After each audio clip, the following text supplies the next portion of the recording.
dive deep into gradable antonyms.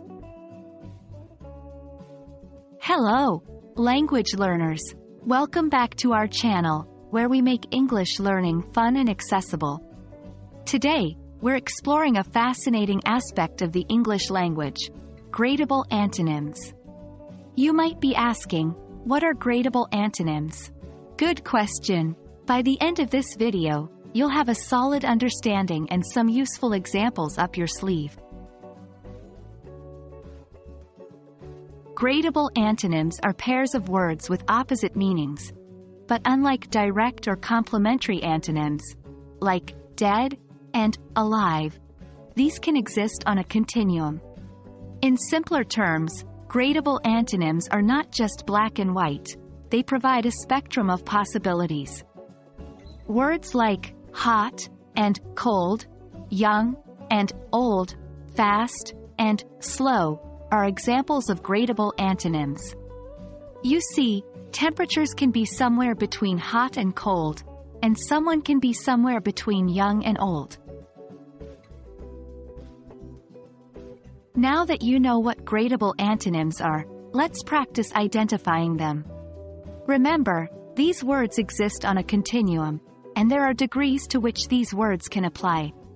Consider the words light and dark. These are gradable antonyms because something can be a bit light, very light, or extremely light, and the same goes for dark. Now, let's discuss how to use gradable antonyms in a sentence.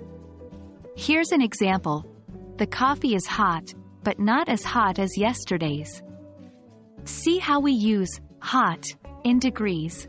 It's not a strict hot or not hot situation. The same applies to sentences like, she is younger than me but is not a young child.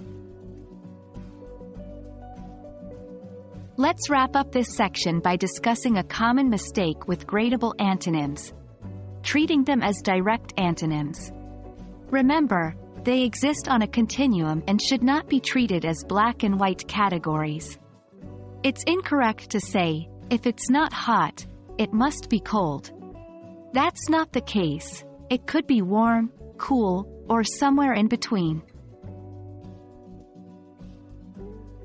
That's a wrap on gradable antonyms, folks. Now you know what they are, how to identify them, and the common mistakes to avoid.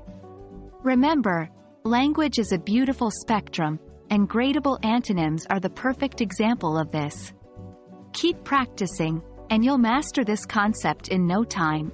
Thanks for joining today's lesson, and remember, learning is a journey, not a destination. See you in our next video.